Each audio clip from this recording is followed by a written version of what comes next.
another edition of the Sports War. And we are back. We got the full crew in the house. That is what it's all about. The Yankees, out of any team in the league, are the best equipped to handle a blow like this. I think there is a higher power at play here. He's due. Law of averages. That dude is the ultimate scrub. It's trash. Yeah. Every person you have in there is fucking trash. Next game, you're going to see a big performance. You can see it in the end of the game, and I'm just totally stoked and excited for this. And we are back. Welcome to another edition of the Sports Port. I am your host for now, Tony, and producer for the day as well. Barnes is still off on assignment. You have Michael and Renee also off on assignment. Happy Monday, ladies and gentlemen, on this nice, cold December Monday. It is December 5th, actually, which, I mean, I don't even want to get into how it's almost Christmas. But a lot to go over here. Week 13 of the NFL, obviously, a lot of hockey this weekend. There was even some basketball being played, I'm told.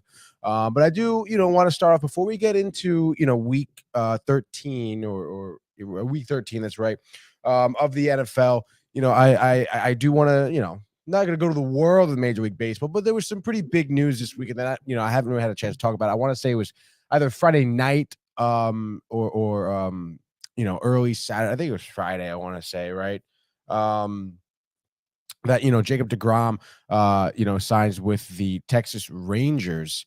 Now, he signed a pretty big deal. So the deal that Texas offered him was 5 years, $185 million. So that's, an annual, payroll of $37 million a year.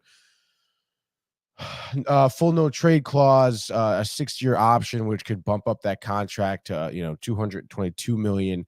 Now, that is a lot of money here for Jacob DeGrom. He's 34 years old. So, that would obviously mean that, he would be with Texas until he's 39, 40, basically ending his career with the Rangers. And, it's just a pretty interesting kind of take. Obviously, the Mets offered him a 3-year, $115 million contract, right around the same, yearly income that the Texas Rangers offered him, but obviously not as much, length, right? Which is clearly what Jacob DeGrom wanted. He wanted just, one big contract to kind of figure out, oh, this is where I'm going to be the rest of my career. Obviously, he didn't want it to be with the Mets, seemingly, because, again, I feel like, per some reports, Jacob DeGrom really just did not give the Mets a second look. He knew the Mets offer on the table. He saw Texas. He was like, you know what? I'm going to go there. So clearly, Jacob DeGrom just didn't want to play for the Mets anymore. He chose to go over to Texas. They have some solid pieces. I think they still, Marcus Semien, Corey Seager as well. They spent a lot of money last season on some pickups. I'm not sure if they picked up anyone in the offseason yet now. Also, Bruce Bochy, has a history with Jacob DeGrom too. They know each other. So, yeah. So, I mean, obviously, it's a really tough spot here for the Mets, losing arguably your best pitcher. I think, personally, I mean, I don't know. I mean, it's really tough. Obviously, as a Met fan, you're looking at Jacob DeGrom being, one of the faces of your team, of the organization. He's a big reason why, people went to games, really. I have his jersey. You watched him kind of come up from being a young up and coming pitcher to being one of the most dominant pitchers in the league. Seemingly, you would think he was happy in New York. Apparently not. Obviously, he thought he was shortchanged, but I think this contract giving him a new contract would have been a gamble, as a lot of in any instance it is, just because of his his injuries and stuff like that. He spent more time on the IL than not in the past couple of years. And again, he's 34 years old. You really don't know where those injuries are going to be, this year, the year after, or and so on and so forth. So it's it puts the Mets in a pretty tough position for the amount of money that Jacob DeGrom wanted. That big contract. Honestly, I think that if the Mets signed DeGrom to that type of contract, excuse me, I don't think I would have been happy with that, but that being said, you have a big spot to fill. A lot of people are looking towards Justin Verlander now as being a front runner to signing with the Mets here. Again, Cy Young here, someone who's also at the tail end of his career, possibly. I mean, coming off that great year at his age, 37 years old, I believe. The same age as Max Scherzer, who, mind you, also struggled with a little bit of injury. Justin Verlander is 39, actually. So, he is no young spring chicken, as they say. But obviously, Justin Verlander, big name here, big spot, veteran, knows what to do, down the stretch for younger pitchers. But he's also a pretty big gamble. I mean, you're gambling with age, with father time, as Brian said in the past. And I think it's still a pretty big toss up. 3 years, 100 million, maybe. I don't know, dude. I mean, again, now you think about what Max Scherzer is making. I think I had it. I thought I had it written down, to be honest. But nonetheless, I mean, whatever he's making or whatever, Verlander's probably gonna want the same contract that Max Scherzer got, if not, more than that. So, I mean, again, you're still kind of spending, a lot of money. It was $130 million for 3 years. Is that what you're going to give Justin Verlander? 3 years, $130 million? The guy won the Cy Young last year, World Series, but a World Series to Houston again. It should be pretty interesting. I don't think he's worth that much. Brian has said he's, the postseason numbers aren't exactly there. He is 39 years old. I mean, 3 years, he's gonna be 42. And if he gives you one good year, but I imagine he's looking for something like that, which is pretty interesting, obviously. But I mean, at this point, the Mets' hands are also kind of tied. You're gonna have to go out there and gamble on Justin Verlander. I think you have to get him. You gotta get him. And then on top of that, you better start acquiring some bats here, Stevie, because hey, man, you just let your best pitcher walk. There's murmurs of Nimmo walking. You need a big bat to begin with, so let's go out there, get Trey Turner. Maybe better to gamble on Rodon rather than Verlander. But again, Rodon is someone who also struggled with injuries, so it puts the Mets in a really tough spot, I think, right now. But I'm just saying they should start making moves sooner rather than later. We were talking about, once the first domino kind of fell here, they're all gonna follow suit. And this was gonna happen, honestly. So, be on the lookout for that. In my opinion, I would go Rodon Turner. Just saying. I don't think Verlander, again, it's cute. Scherzer, older guys. But Rodon would be pretty sweet, dude. But that's just, some food for thought there. So let's get into some football here. Let's go now to the world of the National Football League. 6 for 101, 2 touchdowns. To Evans, touchdown, Tampa Bay. How about that throw? Sam Darnold blasted. Oh my goodness, did he take a hit?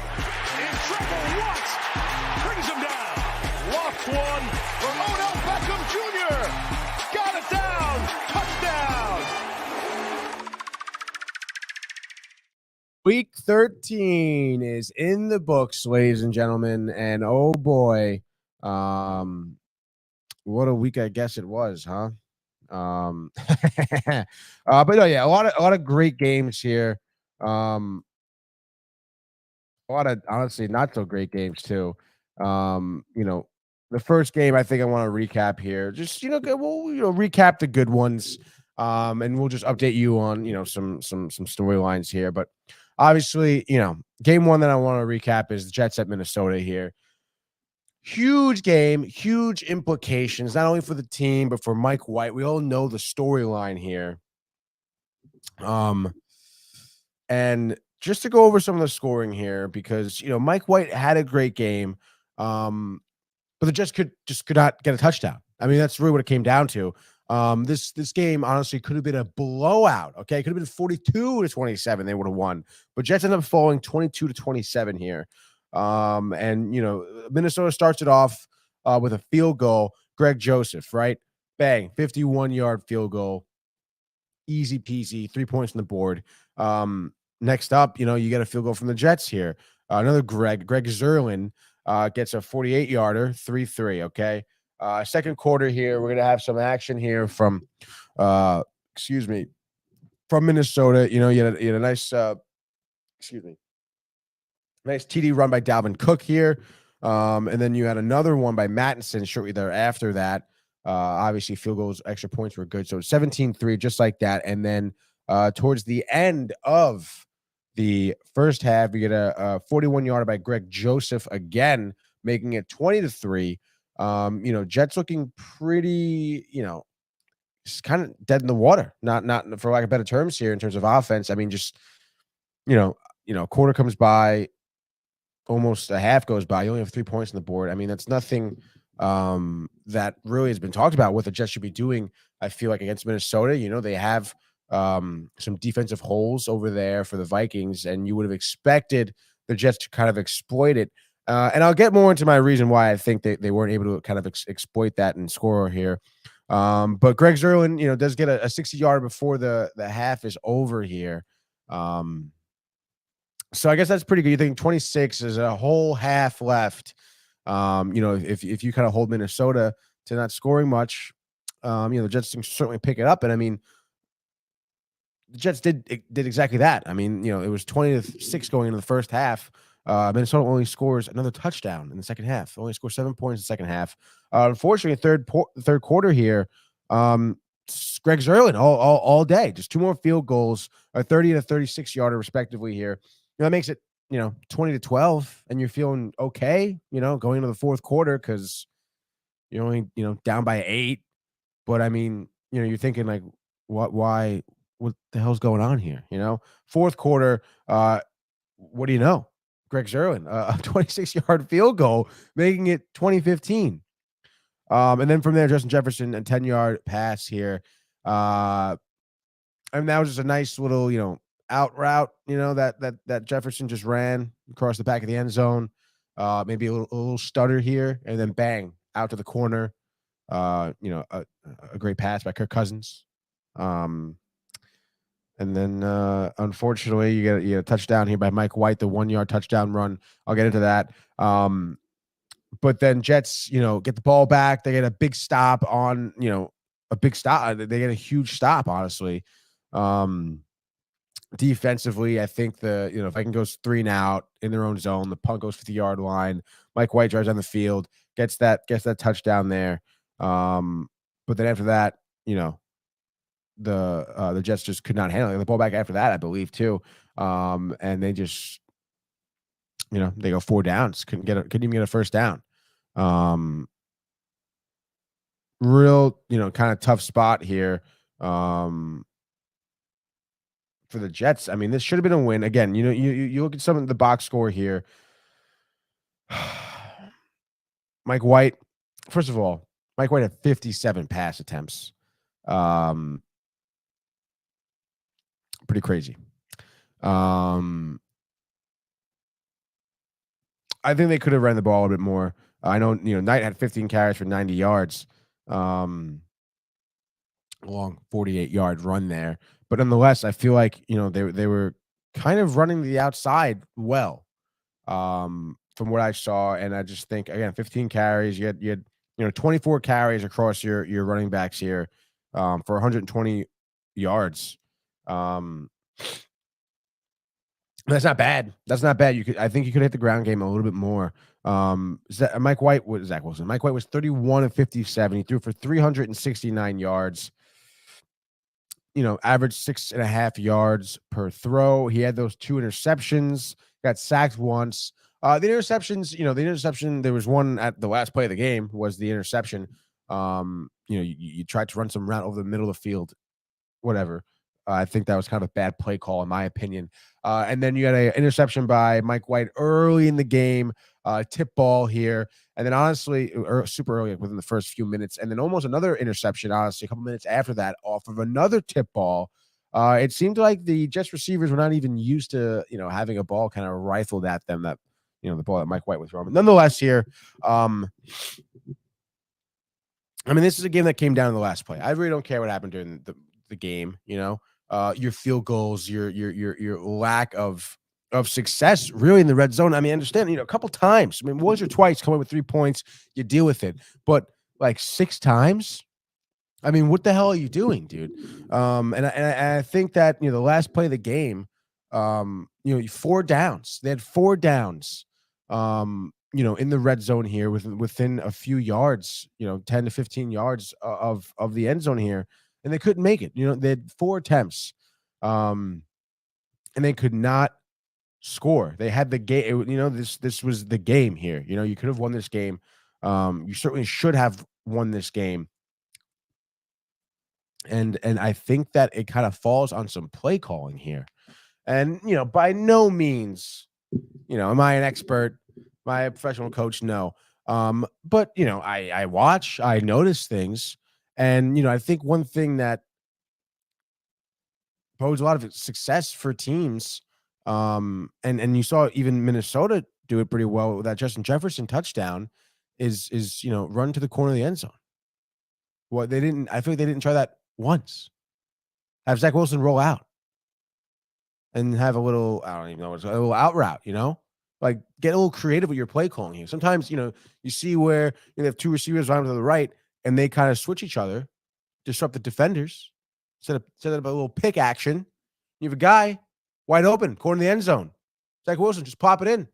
Zach Wilson, Mike White, just pop it in. But they don't do that. They're throwing over the middle of the field. They're running up the middle. I said you had success running the outside. Throw to the outside. I thought that was such a bullshit loss, honestly, for the Jets. And it sucks. I think it's a bad look for the Jets organization. Why aren't you calling those plays? Like, honestly, like, what are you seeing? Oh yeah, let's just run a slant across the middle of the field where everyone is at. But Jets ended up losing that one, 27-22. They're 7-5 now. Super tough loss, I think. And the Vikings, who is a team that many people were doubting, improved to 10-2. I think this was a game too that a lot of people who were doubting Minnesota, saying that they're not like a legitimately great team, were expecting even the Jets to win this game, and the Jets just dropped the ball here. Mike White looks good though. Again, I would like to see a better completion percentage from him. Like I said, 31 of 57. But obviously, the Jets not worried about letting him throw the ball, which is pretty interesting. But we're gonna move on here. A couple other games I want to talk about. You had the Detroit Lions absolutely roll over Jacksonville Jaguars, and I believe Trevor Lawrence got hurt in this game. We actually had quite a few quarterbacks getting hurt throughout week 12 here, week 13, excuse me. I just want to look up a little update on him. Trevor Lawrence, not Trevor Noah.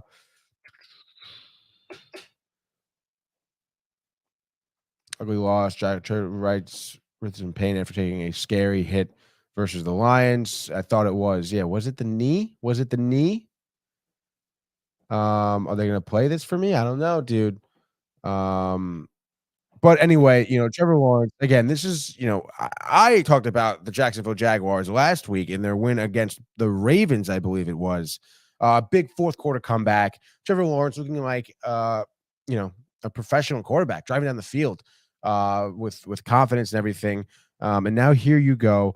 Trevor Lawrence, 17-31, 179 yards, 1 TD to show for it. Got sacked twice, no interceptions. So couldn't get a whole lot going, I suppose. I mean, you had a pretty big game from Christian Kirk, 6 receptions, 104 yards. Ingram had 5 receptions for 30 yards. You had both Joneses in there as well, doing okay. This is just ridiculous. What Fox News, this is what they're putting out. I don't even, honestly, that's fucked up. What I just watched from an organization like Fox News. Nonetheless, here, we're gonna chug along here.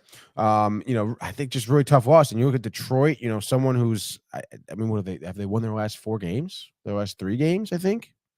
They're 5-7 now. And they scored 40 points against Jacksonville. I mean, Jared Goff, 31 of 41 here, 340 yards, 2 touchdowns, no interceptions. St. Brown here. Is it? There's no way it's Antonio. Amon-Ra St. Brown here, 11 receptions, 114 yards, 2 touchdowns there. Then you had Chark, 5 receptions for 98 yards. Swift, their running back, he had 4 receptions, 49 yards as well. He also had 14 carries, 62 yards on the ground. So he had like a 110 yard game for him. A lot of production. I mean, it seems like your running was doing pretty well. Your passing was obviously very efficient here. Goff, no interceptions. I think that's pretty huge for him.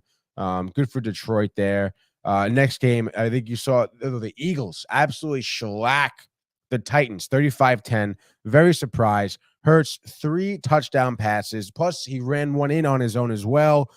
Eagles absolutely rolled over the Titans there. And you're thinking, Derrick Henry, like, what are you doing, bud? Also, Tannehill, pretty clean game, 14-22, 141 yards. Nothing great, but a touchdown, no interceptions. He had 3 carries himself for 34 yards as well. Derrick Henry, 11 carries for 30 yards. He got absolutely stopped by the Eagles. Eagles improved to 11-1. Very surprised with that for sure. One game which I basically sarcastically watched because I thought it was hilarious here. Obviously not hilarious that Lamar Jackson got hurt. But Baltimore beats Denver 10-9 in an absolute snooze fest, unfortunately. Russell Wilson, no TDs here again. He is so bad. 17-22, 189 yards, no interceptions, no TDs, sacked twice. I mean, they just obviously no offense at all. They didn't score a touchdown. Your leading rusher in Murray, 17 carries, 47 yards, and you had Wilson take the ball in twice himself for 21 yards. Obviously, you should let him run it way more. I don't really understand that, but Denver is just an absolute shit show. Baltimore is gonna be kind of tough. Just looking at a quick update on Lamar Jackson. I forget how he went down. I believe also a knee injury. Not season ending. The injury not season ending one, but there's no definitive timetable for Pro Bowl quarterback. Baltimore did win. More testing on Monday. Bang. No more on Wednesday. Bang. It's going to be a number of days to weeks. Bang. We'll see. Bang. We'll see if he can go back this week. Bang. If not, it'll be somebody else. Bang. And he'll be back shortly thereafter that. Bang. So pretty interesting for Lamar Jackson, kind of tough. Obviously, you're thinking about Baltimore, but who knows? Maybe I'm not sure that they're back up. I mean, obviously, not a lot of scoring there. They got kind of lucky they were playing the Broncos as Lamar gets hurt, but hopefully, nothing too extensive in terms of that. Brian says, "What up?" Brian also says Mike White is still gonna be a legend. See you fellas tomorrow. About to tee off. Good luck teeing off, Brian. Hope the weather out there is nice down there, out there, wherever. I suppose Mike White. I mean, dude, I'm telling you. I mean, I think he had a great game. You just need better play calling by the Jets. I don't know. What's going on in there, Brian? But I'm sure we'll talk more about it tomorrow. Safe travels, bud. As Michael Theophilus says, bang! You know, like that, dude. So anyway, let's move on from Baltimore. That shit show over there in Denver. Obviously, a big story headline here was Cleveland going to be in Houston yesterday. They were in Houston, and they beat up on the Texans pretty wholeheartedly here, 27-14. Deshaun Watson, nothing crazy from him. Honestly, my roommate was complaining how, he had Deshaun Watson on his fantasy team, so he started him, and of course he didn't do well. Of course he's not going to do well. He hasn't played football for 13 weeks, bud. 12 of 22, 131 yards, average 6 yards there, no touchdowns and an interception. What did you really expect? The man has a shit ton of bad press against him, a lot of pressure. Not to mention, Cleveland, Jacoby Brissett. I don't know why they even started Deshaun Watson. They should have started Brissett. He's been having a really stellar year. I understand. Oh, wow, Deshaun Watson, the Texans, his old team, sell tickets. Whatever, dude. I think that's kind of bogus. Nick Chubb, though, not a great night for him. 17 carries, 80 yards. Hunt had 9 carries, 56 yards. Honestly, for rushing 38 carries, 174 yards, they should have just ran Chubb and Hunt all day. Forget about Watson. Watson had 7 carries himself as well, 21 yards. So obviously doing a great job on the ground game there. Houston just had no answer for that ground game. And obviously not much offense to speak of himself. Allen here for Houston, 20-39, 201 yards, a touchdown, but 2 interceptions. Those turnovers really killing Houston there.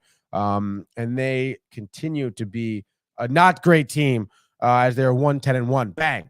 So, whatever there in Houston, it's Cleveland. I guess it should be interesting to see, how Watson's season progresses. Is he even, I would imagine they're going to start him next week too. But the Browns, who improved to 5-7, obviously looking, they're in the hunt here for the playoffs. So it should be interesting to see, where they end up. A couple more games I want to cover here. 49ers at home against the Dolphins. 49ers absolutely kill it. Unfortunately, though, Jimmy G going down with the ankle injury. Jimmy G, man. And it's just kind of tough. They had that guy. What was his name? Something with a Purdy. He came in. I guess he's all right. What's the deal? Is Trey Lance still Trey Lance has been injured for the whole season, right? Yeah. So 49ers obviously in a tough spot in terms of quarterback. But Purdy here goes 25-37, 210 yards, 2 touchdowns and an interception. Obviously, you'd like to kind of take away that interception. But Garoppolo goes down with an ankle injury. Obviously, we'll know more as the week progresses in terms of how extensive that injury is going to be. But that's not exactly, an injury you want for the 49ers. You still, but they grit it. They grit it out, obviously. San Francisco 33 points to Miami 17. Obviously, disrupting Miami's game with some great defense here. Garoppolo went down early. First quarter, he went down. You were down 7-3 as Miami started the scoring with a 75-yard Trent Sherfield pass. And then after that, you had a field goal. Jimmy G goes down, and you're thinking that this could get pretty ugly here. But you know what? Right after that, Brock Purdy comes in, scores touchdown, 3-yard pass to Kyle Zuzikis. Can't pronounce that name. Second quarter, again, defense, great job holding Miami just to a field goal. Jason Sanders, a 43-yarder. And then you get a 3-yard touchdown pass from Brock Purdy to Christian McCaffrey, at the end of the half to put San Francisco up 17-10. And you're thinking, this Purdy guy, he's holding it down, not making many mistakes. You still have some great pieces on offense. Your defense is humming. So you know what? Hey, let's go out there. Let's try and beat Miami. And they do exactly that. Third quarter, Miami scores nothing. San Francisco gets 2 field goals here. Just like that. It's 23-10. You're feeling good into the fourth quarter. Tyreek Hill, 45 touchdown, 45-yard touchdown. Obviously, pass from Tua there, making it 17-23. You're a little nervous here. You get a touchdown to kind of, extend your lead, 9 points, 2 possessions. You're feeling kind of good. A lot of time left, though. But you know what? Your defense picks up a fumble, returns it. 33-17. Game's over. Bang. And that's a great job by San Francisco. Again, to a decent game, I suppose. 18 of 33, though. 295 yards, 2 touchdowns, 2 interceptions. Rushing wasn't really anything crazy. 8 carries, 33 yards. Obviously, everything was done through the air. Your team had 18 receptions for a total of 295 yards. Hill, the brunt of it, 9 receptions, 146 yards, a touchdown. Sherfield, 1 reception for 75 yards and the touchdown. He was targeted 3 times, though. You got to get him in the game a little bit more here, bud. And then obviously, the fumble, turnovers, the interceptions. Not exactly, you kind of gave San Francisco time and space and opportunities to win this game. And they didn't blink twice to capitalize with their backup here, with their 3rd string, really, kind of. So bang, great job, 49ers. 49ers seemingly becoming the team to beat now. They're 8-3, 8-4. Miami drops to 8-4. Tough loss for Miami. You would think that that was a game that they would look their chops out. Jimmy G going down. Let's try and outscore this Purdy guy, but they don't. And then to kind of, I guess, wrap up our games. A couple more games we'll talk about here. 1, Bengals hosting the Chiefs. Bengals surprise upset 27-24 here. Bengals seemingly doing great against Kansas City for some reason the past couple of years. I guess something about Joe Burrow seeing those I don't know, red and white Kansas City jerseys that really gets him going. Because he threw for 286 yards yesterday, 2 touchdowns, no interceptions, only sacked once. Great job by the offensive line here.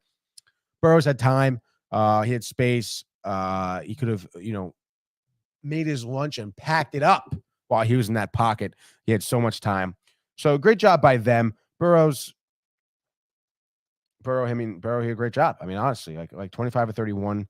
Jamar Chase looking good, 7 receptions, 97 yards. Good to have him back, I'm sure. He had a 40-yard long reception there. I guess, rushing game was pretty solid. Perrine, 21 carries, 106 yards. Burrow took 11 carries himself. Bless you. Thank you. So obviously, Kansas City here had a great game, I guess. I mean, it wasn't anything bad. I was just outperformed here. And it was, that last part of the game, Patty Mahomes, solid game, 223 yards, 1 touchdown, no interception. I think Travis Kelce dropped a wide open pass late in the game here. Probably could have given Kansas City the opportunity to take the lead, and Kelce absolutely fumbles it. He only had 4 receptions for 56 yards last night. I would imagine, typically he gets targeted more than that. Targeted 6 times for just 4 receptions. And then you have Valdez-Scantling, only 2 receptions for 71 yards. He was targeted 6 times. So I guess Cincinnati did a good job breaking up plays, putting pressure on Mahomes himself. But, I mean, I still think Kansas City, a game they should have won, had the opportunity to win. They dropped the ball. That's a bad look for a team that's expected to go back to the Super Bowl here with, one of the best quarterbacks in the league. Bad job. Next game, I'm just going to breeze through this game. Colts, Cowboys. Cowboys absolutely mollywopped Indianapolis 54-19. Matt Ryan, retire. He's looking retire is what he's looking. He's looking to retire. He should retire. Matt Ryan, start setting up your retirement. I mean, geez, dude. Write that down. Matt Ryan, retire.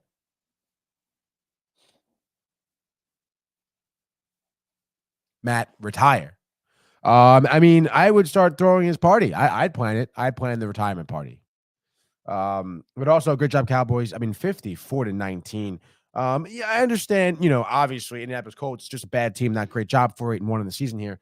To Dallas being, one of the favorites, a team that's often also looked at to be like, oh, out of the NFC East, like you're going to be beating the Eagles. Like you can match them. You can do it. And this is kind of what they did. I mean, Matt Ryan, 233 yards, 3 interceptions, though. 2 touchdowns, 3 interceptions. It's never good when you throw more interceptions than touchdown passes. So I mean, I think he should be on the out. Jonathan Taylor, 21 carries, 82 yards. Solid with a long 20-yard run was his long in there. So 20 carries for 60 yards. Averaging 3 yards a carry. It's not horrible, but run him some more here. You had Matt Ryan attempting 37 passes. Kind of weird, dude. If you ask me. So Matt Ryan. So we're done with Indianapolis there. Okay, great job, Cowboys. Dak didn't even do a lot. Pollard, it doesn't even matter. Okay, Matt Ryan, retire. One last game. That was pretty fucking crazy if you ask me. Giants tie the Commanders, of course, 20-20. They tie in overtime. They tie. So it's kind of a little ridiculous. Because you look at the Giants here, these are kind of like some must-win games, for the Giants here, and they're just totally flubbing it. Again, talk about someone, having opportunity to kind of win this game in the Giants. There was a tough, overtime, 4th and whatever.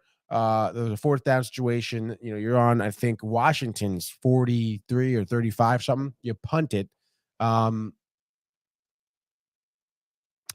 They were playing kind of weirdly conservative at this game. I understand, if you go for a 4th down, and you don't make it, it looks bad. But I mean, at least seem like you're trying to make it. Kind of a weird situation, I suppose. Taylor Heineke, 27-41, 275 yards, 2 touchdowns, no interceptions. So that's good job by him. He's someone that Washington is literally rallying around. Pretty crazy here. You had a good rushing night by Robinson Jr., 29 carries, 96 yards. Gibson had 9 carries for 39 yards. And then you had Samuel with 3 carries, 23 yards, totaling 36 carries for 165 yards. That's a pretty good running game right there. Then you had McLaurin have a 105-yard night off of 8 receptions with a touchdown. Dotson had the other touchdown through the air, 54 yards for 5 receptions here. Samuel, 6 receptions, 63 yards. So overall, Washington, had a good game, I guess. But I mean,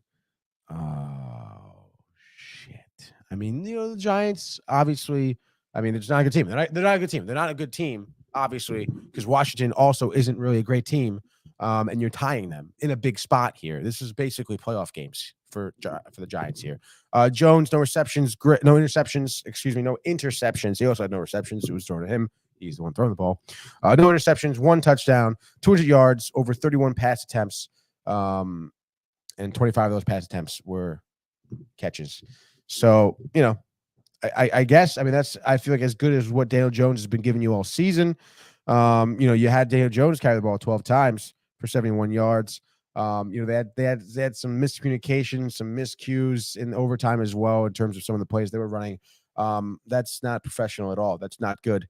Saquon Barkley, 63 yards over 18 carries. He had a rushing touchdown.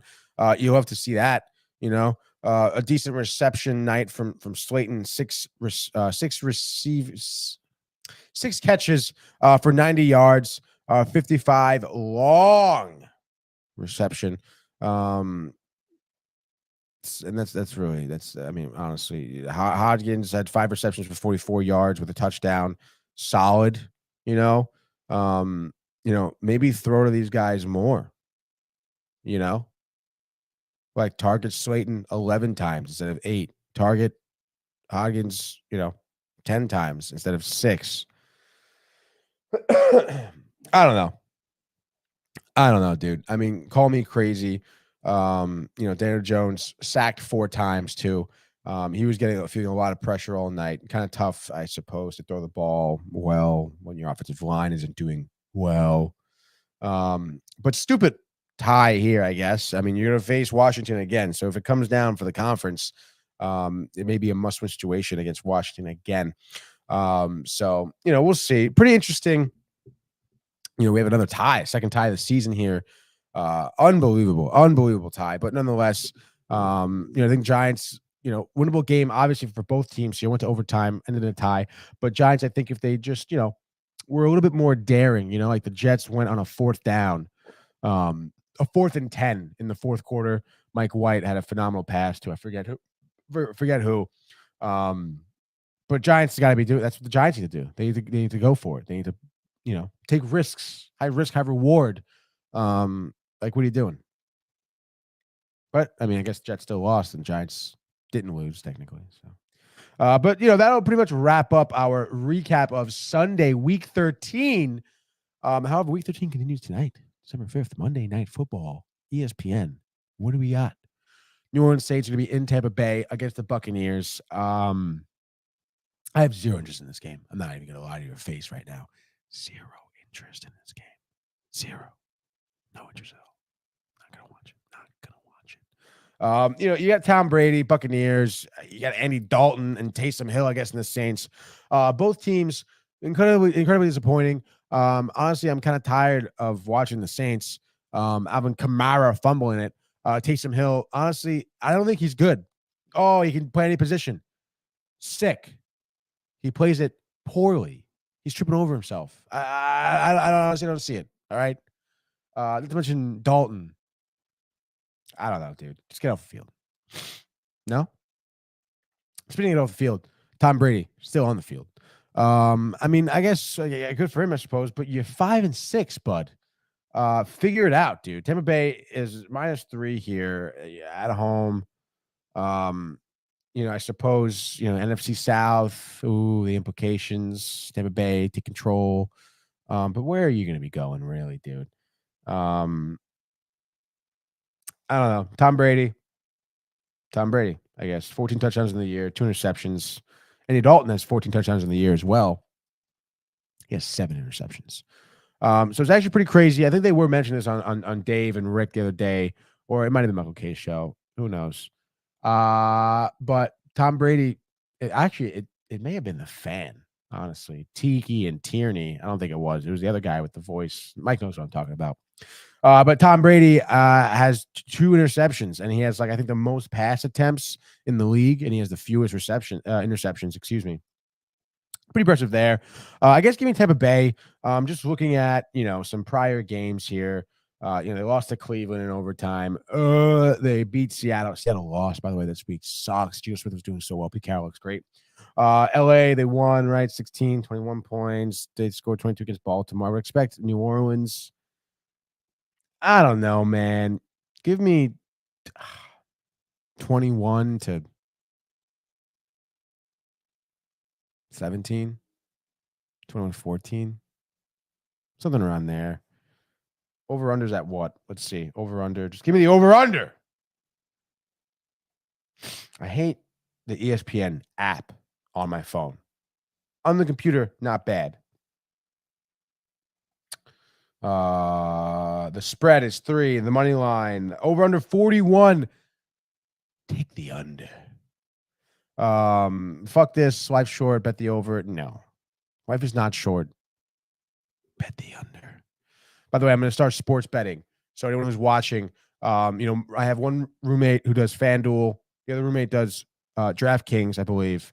I heard DraftKings is a little better. They had sweet deals. But I'm just after my hockey picks, from last week, I'm just let's make some money, Speaking of hockey, I'm fucking done with football. So, I'm not happy about hockey, but let's just go there. Here's Matthews. Scores! Hat-trick goal! My goodness, this is a great shot. Big hit on the far side by McCarr. He flattens Jordan's skull. Oh, my goodness.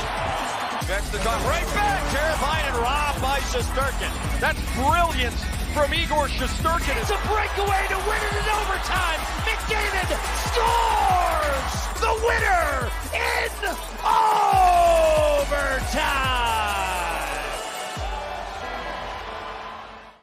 So let's recap some games here, huh? What do you say we recap some games? Hockey, variety. So I guess, last I left you, which was Friday, the Rangers were playing the Senators. A team they've beat before. I think second time they met this season, I believe. They fucking lose in overtime. So Rangers lost 3-2 in overtime against the Ottawa Senators. I don't even want to look at this, honestly. I really don't, because it's so stupid. Shesterkin, 37 saves here, 34 shot attempts. 34 saves and 37 shot attempts. Gave him obviously 3 goals. One of them being the overtime losing goal. And I guess just to look at some scoring here, you had, the young guy, Kravtsov, right? Brought up from Hartford, believe it or not, gets his first goal of the year, first period. The young guy, and you're thinking, let's go. The future is now. We're going to start winning games. No offense was really generated after that. And you had second period, Ottawa scores on a Suso power play goal, his 9th of the year, assisted by Chachuk and Debricat. And you're thinking, like, come on, man. Come on. It's 1-1. Rangers are looking dead in the water in terms of offense. Third period, Zibanejad opens her up. Bang! 2-1 goal. Zibanejad, the veteran. You're thinking, all right, let's go. Okay. Let's play some nice defense here. Let's have some good scoring opportunities as well. And then score the empty netter. It's 3-1. We go home. We feel good about ourselves, like inside, But they don't do that. Okay. They don't play any offense. They turn over pucks. And then because of that, a minute to go in the game, empty netter, Chachuk, bang. Ties it up 2-2 overtime. And then who the fuck scores in overtime? Chachuk. Come on, man. I mean, honestly, like, he's really the one guy on the team you have to worry about. Claude Giroux, slow, old. He's not playing 3-on-3. He can't use space as much. But Brady here, he can. I think he's leading the team in goals. He has his 10th and 11th goals on Friday. Rangers go home empty-handed. Sad, not good. Trouba throwing helmets off the ice, pissed off, disappointed in his team. Nothing great here. By the way, we'll get more into Trouba as we progress because we have another game to recap, another loss for the Rangers to recap this weekend, which is totally fine. But this is such bullshit, honestly. You'll get some team stats here. Rangers 27 shots on goal. I just talked about second period. You have Zibanejad. Third period, you have Zibanejad, taking the lead here, 2-1. Just start throwing pucks at the net at that point. You have a lead. All you have to do is play solid defense. And on offense, just throw pucks at the net. Try to get a dirty goal. Lucky, dirty goal. This is what this game is about. Very physical game. Rangers had 23 hits to Ottawa's 26. Rangers seemingly, this was the start of the Rangers team getting frustrated for losing. They were throwing a lot of big hits. There was some scuffles for sure, some extracurriculars, as they say, after the whistle. But obviously, nothing crazy happened. But hey, I mean, this is what happens when you're playing shit hockey. 0 for 2 in the power play. Come on. 0 for 2 in the power play. Like that's unacceptable. Your power play should be bread and butter. Chokery. Hi, Tony. Where is Barnes? Barnes, let's say it's about closing at 10 o'clock. He should be on the third hole maybe by now. He's down in Naples, Florida, Chokery. He'll be back tomorrow, so don't worry. Thanks for tuning in. So absolute, shit game by the Rangers. And you're thinking, you know what? By the way, that's 17 giveaways. So I mean, what's the point if you're trying to create this perfect play when you just give it away anyway? Just shoot it. Let's go to the next game. Okay, Friday, Predators beat Islanders 4-1. Blue Jackets beat Jets 4-1. Also kind of surprising, but we're gonna move on here because the Rangers played back-to-back games. Okay, because Friday Ottawa, easy, you would think. Saturday, oh my God, Chicago, the worst team in the league. One of the worst teams in the league. You're thinking, wow, this weekend, you're going 2-0. Easy money. Easy. No. Okay. Because they fall to Chicago 5-2, giving up 5 goals. I understand the Halak game now. Okay. Halak, you faced 20 shots, bud, and you only saved 16 of them. That's pretty embarrassing. Halak seemingly slow. Where's the speed? Not picking it up. I think you got to go to Hartford as well. Send him down to Hartford. Or you know what? Send him to Texas too. Send him Texas. You want to go play Texas? Go Texas. So anyway, let's just recap the scoring here. Obviously, as we typically do here. Of course, you got Chicago Blackhawks starting off scoring here with a Johnson goal, his second of the year. This is just 2.5 minutes, not even 3 minutes in the game here. This is by McCabe. And then eighth period, second period here, 8 minutes into the game. Power play goal, Patrick Kane. A minute after that, power play goal, Max Domi. Hey guys, first of all, I understand, again, now this is frustrations. Rangers on the back-to-back, frustrated, playing physical, and because of that, they're giving up lots of penalties. Tripping, hooking, they're slow, they're tired legs is what I saw against a team like Chicago, who does not play quick hockey, really. They play fucking slow compared to what the Rangers should be, putting out here, what they should be keeping up with. So obviously, not a great job here. Again, stay off the power, stay off the power play, stay out of the penalty kill, stay off the penalty kill. Okay. Late second period, Zibanejad scores, power play. Finally, some offense. We're not getting shut out here because now it's 3-1. You're thinking there's a period to score 2 goals, to tie it up. That's totally fine. It's doable. Third period, we're on the power play. They're on the power play. Chicago's on the power play with the penalty kill. 4 minutes in, they score on the power play. Radish. 7th of the year. We're down 4-1. Momentum gone. Ice, slippery. Slope, downhill, slippery, down. We're going down. Kreider scores 12th of the year. Late in the third. 4-2. Rangers have to go empty netter. Max Domi. Empty netter. What the fuck, man? And now this is when you are starting to see, and I was tweeting a little bit about this last weekend. This past weekend, yesterday was Sunday.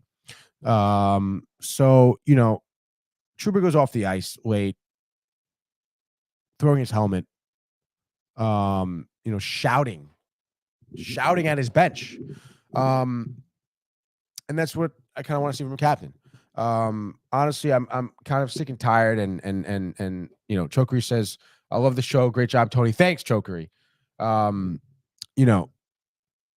Trouba interviewed in the locker room, obviously post game, typical. He is so just choked up and emotional. You can see that, the pressures of maybe, being looked to as the leader is kind of getting to him. I think maybe the emotions of just losing these games night in and night out, playing absolute dog shit hockey, and kind of being a part of an organization that should be going to the Stanley Cup Finals this year. That was the expectation. Eastern Conference over that hump, Stanley Cup, possible win. I mean, everyone always, winning is the goal every year, right?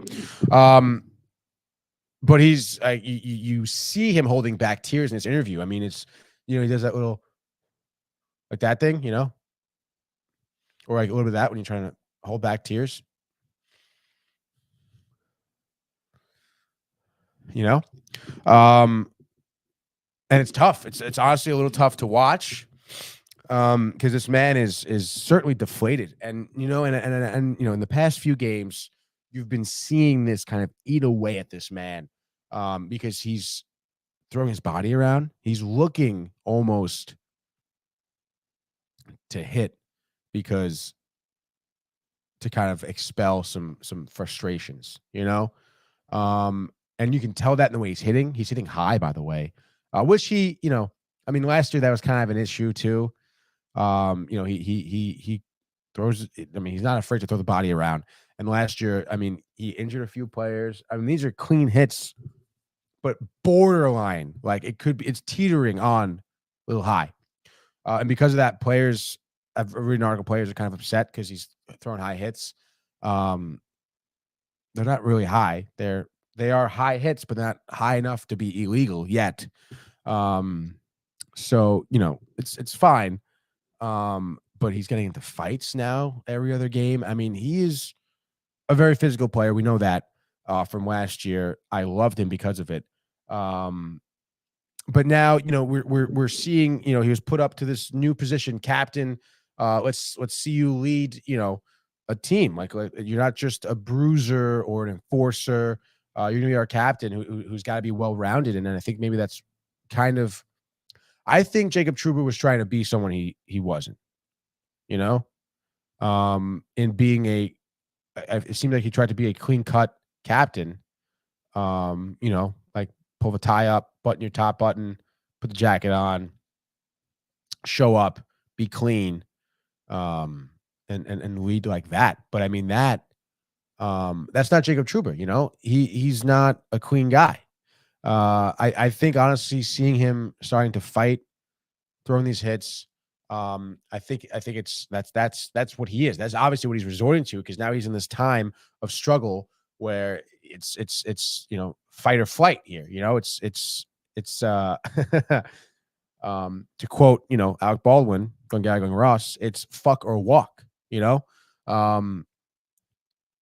So he's resorting to what? His physicality. That's what he knows.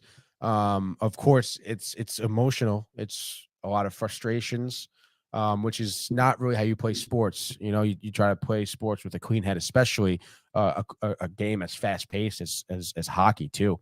So I think we're going to see some improvement, honestly, with Trouba, with the way the team reacts to him. Like I said, I was tweeting about it. He is looking to his team now. He's putting it on them, as captains should do. Hold the rest of your team accountable. And, we have to see what this team does, how they kind of rise up. It's got to be like, let's just fucking get to work. And I think I would like to see Trouba calling out players more. Players calling themselves out. You saw Sturkin do that a couple games ago. I think Trouba's be like, hey, we got to be better in defense. We got to be tighter. Our defensive lines, have to be communicating better. Our forwards need to be not turning the puck over so much. We need to get the puck through the neutral zone faster, easier, something. Because there's a lot of things that are going wrong that could be right. One of them certainly is Gerard Gallant.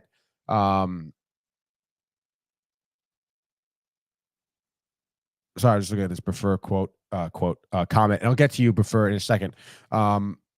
Gerard Gallant. What do you want to do about Gerard Gallant? I mean, Brian tagged me in a Barry Trotz thing, and I mean, is Barry Trotz really going to be an answer here? I think you need someone. Gerard Gallant is someone who is a little stubborn at times, in terms of his line changes and stuff like that. And I think Barry Trotz is similar, and I think you really need someone who has won a Stanley Cup before. I understand Barry Trotz has, and I understand before he got booted from the Islanders. I think they went he had a great playoff run. But I don't know about Gallant. I really just don't know. It's who's up, who's up. Because I don't think Barry Trotz is the guy. I think you need some type of, I don't know, a younger guy who comes in, mixes things up, mix up of culture. I mean, I understand, I'm a big advocate for, this falls on the shoulders of the players here. It falls on the shoulders of the Rangers, that is. But I mean, I don't know, dude. I think it may be a mistake to fire him now.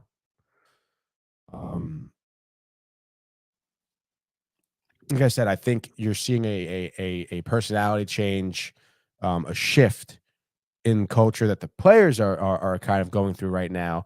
They're almost like rediscovering themselves, for lack of a better phrase here. But I think that there's going to be an uptick in play here with the Rangers. And, they do have a game tonight against St. Louis. St. Louis had a great stretch earlier, but now not so much. Binnington is kind of losing it a little bit. He's still having some great saves, but there was a game where I think he came out of the trapezoid, tried to lay a body on someone. I think it was Eric Stahl, actually. And he just gets bodied, and he gets complains about it, and it's like, well, dude, you tried to hit him. So I mean, again, we know St. Louis has Carew and Tarasenko and everything, and they have a lot of talent. They're a quick team. They can handle pucks and everything like that and score goals. As Michael is coming into the studio here. Wow, look at him with the coffee, looking all happy and freshly washed hair. Thank you, Michael. Napkins, thank you very much. Which day? Really? Wow, what a blast from the past. A sausage, egg, and cheese from which day? Check the time. No, it's timely. I need to get it time-wise. Oh, which day is timely? Yes, Quick. They're fast. You can recognize which day, obviously. Dead giveaway. The green and white checkered. Yeah. Thank you so much, Michael. This is a glorious treat. Good coffee. Oh, good coffee too? Sometimes donate in, although loyal here, fans. But sometimes, specific. Yeah. Post Road one is up and down, not Black Rock. Post Road up and down, Black Rock not up and down. Although I've heard complaints about Black Rock too from other people. Yeah. So anyway, let's just talking Rangers, Michael. Game tonight, dude. It's a must-win. Culture shift here. I think Gallant's job is certainly on the line. Everyone's job is on the line. But Rangers need to come out here and just do exactly, anything other than what they're doing now, honestly, which is not turning the puck over, not blowing defensive assignments. You guys are striking back in between the pipes. That's great. So I think, the next 5 games here, Rangers have to win 4 of the next 5. If it's 3 out of 5, that's okay. But if they win 2 of the next 5 games here, it's going to be some firings here. And you're looking at the next few games here, right? St. Louis tonight, right? Where am I? Yeah, St. Louis tonight, Vegas after that. Then they have Colorado after that. This is road games, by the way. St. Louis at home, Vegas away, Avalanche away, Devils at the Garden, Maple Leafs at the Garden. That's the next 5. So it's no easy feat here. But if you win 4 of the next 5 games here, I think you have something going. That's showing me the players rising up to an occasion here. Because these are probably you're playing 4 of the best teams in hockey out of your next 5 games. And St. Louis really isn't, like I said, anything to kind of sneeze at here. But obviously, with the next 4 games after tonight being the best teams in hockey, you want to win tonight. So again, I think it's going to be a great stepping stone to get some momentum at home. Fans make you feel good for the big dub, send you off on the road trip, feeling good about yourselves. Pinnacle here. Again, dude, if they go like 1 for 5, 2 for 5, Gallant's gone. I think that's what it's time for. Dude, gone. You're saying that officially? Yeah. You've been high on not. Because again, I mean, if they lose all these games and there's just no change, no talk, no accountability, no call people out At the podium? make a plan. This is what we need to do. I don't want to hear the Devils been playing great. I don't want to fucking hear that.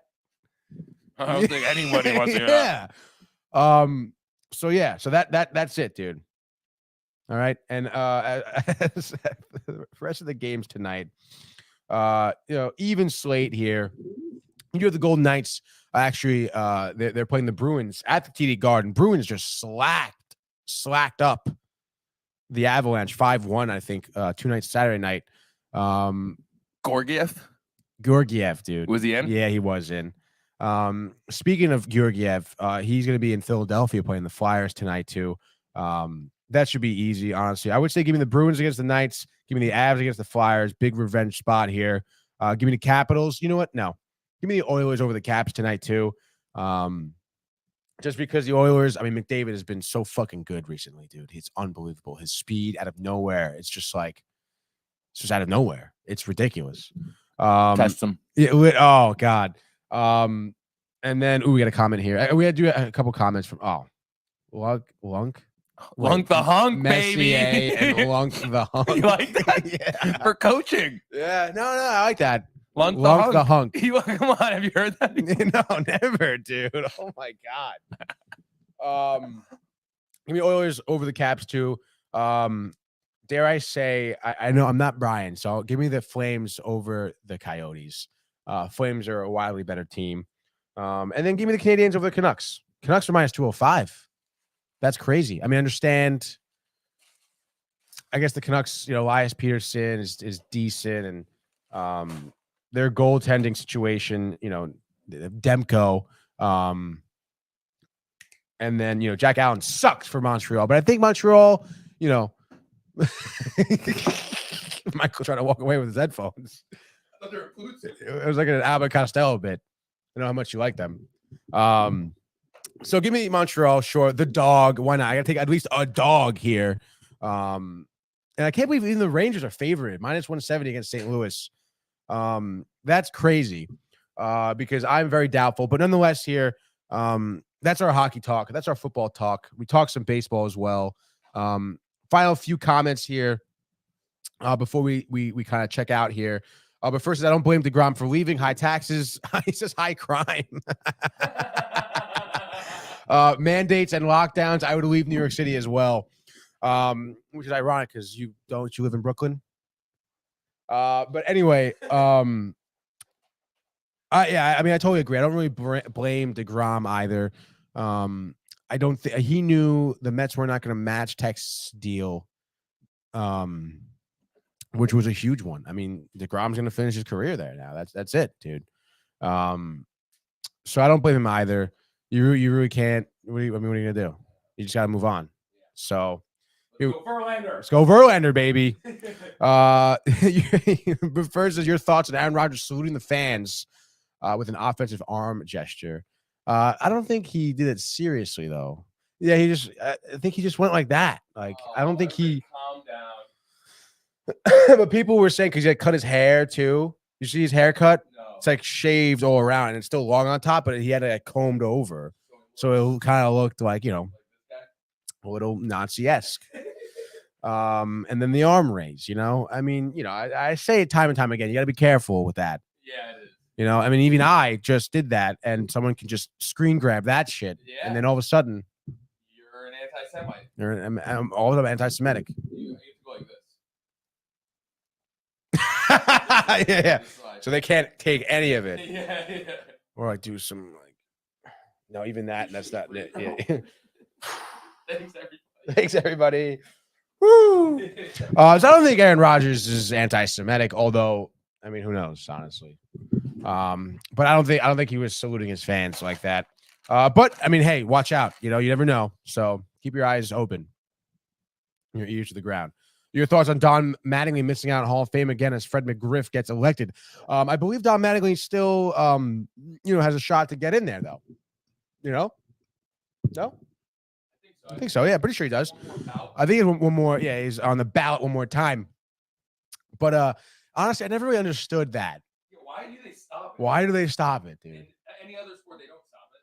I know. I mean, it's interesting because it's like, if you weren't good enough to make it this amount of years, then you're out. Like, that's kind of interesting. It is. But it's also stupid because then you're in the situation where, like, some guys have to be in. Like, because it's their last year, and it's like he deserves to be in it. It's his last year on the ballot. I don't care. And you put him in over, like, let's say, not a Jared Jeter, but like someone who's new on the list. Right. Someone who should be a first ballot. Yeah. Someone who should have been a first ballot Hall of Famer cannot be a first ballot because Don Mattingly has to go in now, you know? And then you even get players who deserve to be in there who never make it in because of that too. So it does suck. I think that they should review this process before. I really do. All right, guys. That's going to be it for me today. We got a big sports port tomorrow morning because Prefer is back. Barnes will be back in studio. There's some murmurs, some talks of us trying a thick and fluffy cinnamon Eggo. I don't know if Brian's going to, put his money where his mouth is and really bring it in because I'll toast it up. And then as well, we have screen time tomorrow. Manny is back, baby. Early tomorrow. He'll be in. It'll probably be a nice back-to-back action. Keep your eyes out for the topic. Obviously, you have to look at the news and such, make a thumbnail and such. I did watch the new Trolls movie last night with Jay that we talked about, Troll Hunter, and then they made this troll movie Norwegian. Yeah, they ripped it off. Total rip-off. Watched it last night. Horrible. Such a shit movie. Before ass is at a bite. I think I took off that sound bite. I did, dude. It's okay. Prefer. So anyway, I'll be looking out for that. Big day of filming tomorrow. You're gonna see all our faces, everyone, not just me now. It's not just gonna be me. To your people's sadness. It's gonna be everyone. But as my mouth is getting dry, that means it's time to fly, baby. So everyone, enjoy the games tonight. Let's go Rangers. I guess let's go Bucks tonight. Sure, Monday night, no interest. But enjoy your day. Enjoy the games. We will see you all mañana. Hey guys, Tony here from Downtime TV checking in. I want to thank all our fans out there who's been liking, subscribing, sharing our content. You guys are the best. You guys are our bloodline. You make us love what we do. Thanks again.